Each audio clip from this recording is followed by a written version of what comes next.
Hi, we're going to see today how to create a pump station like this one that I have here.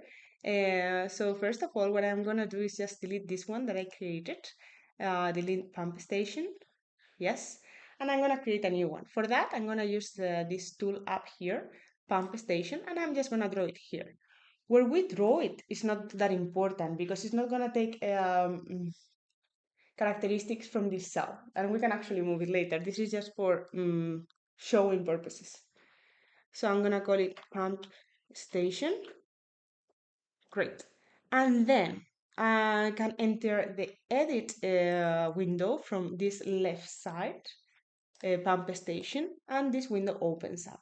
And then the first thing that I'm gonna do is to put the pump connection data. First, the pump inlet, which is gonna be my 2D flow area, because it's not a cross section, it is a 2D flow area. That's what we are gonna tell in this window. And then same for the pump outlet. It's gonna be my 2D flow area, perimeter 2, which is the only one that I actually have in this model. Perfect. There's additional options here, but I'm just gonna keep it simple for this tutorial. Then we can go, and I here notice that I have only set the 2D flow area that it is, but I have not introduced the coordinates yet. We will do this in a second.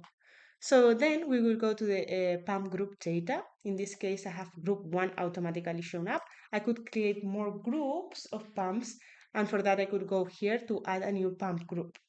Different pump groups have different cell locations, okay?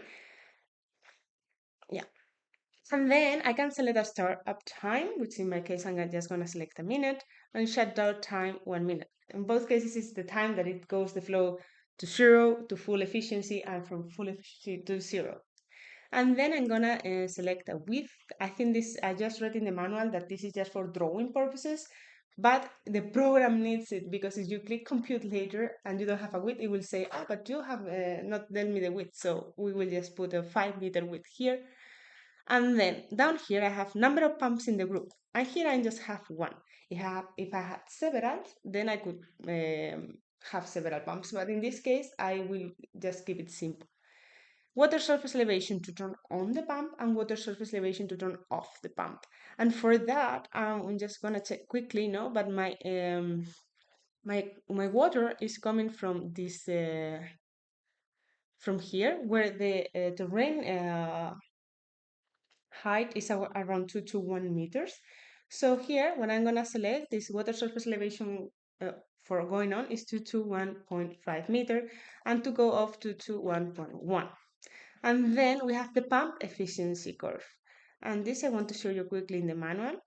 This is the pump efficiency curve, which is a table of static heads versus flow rates. And the head represents the total head in the system, which is normally the difference in the water surface elevation between the from and the to location.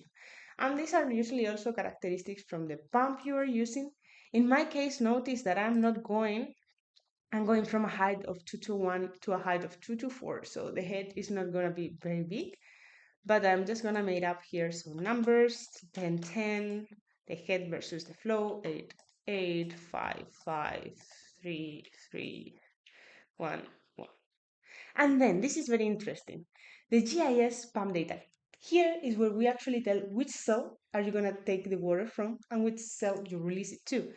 And I'm gonna just close this window for a second, and I'm gonna measure here the coordinates. How? I press Control button. Notice that my mouse is this is changing, and we click the point where we take the water from and the point where we release the water to, and release the Control button. This window shows up with the actual coordinates. Here I have 3 points, but I could just take these 2 because I'm not so interested in the third point. I close this window, I come back to my pump station data, go to pump group data, and I copy here. I click OK, and I can see that my pump is actually showing up with even an arrow that shows me the direction of the water in the pump. Great. So last check, we are gonna go to my compute window, we click compute and no error shows up. If there is an error, I encourage you to read it because they are usually easy to understand, and then you can come back to your edit window and change anything that is being a problem, and of course check all the mechanical actual data from the pump that you have. How do we check the result? For that, we go to the main HEC RAS window. We go to options, no, to view, yeah, stage and flow hydrograph, and automatically the pump window shows up showing me my pump station.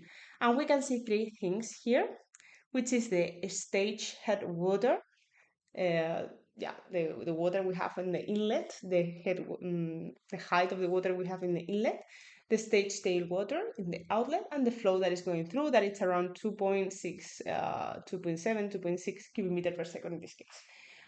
This is not a real case, but I hope it's useful just to know how to get a pump station working within your 2D flow area. And thank you very much for seeing this, and have a great day. Bye bye.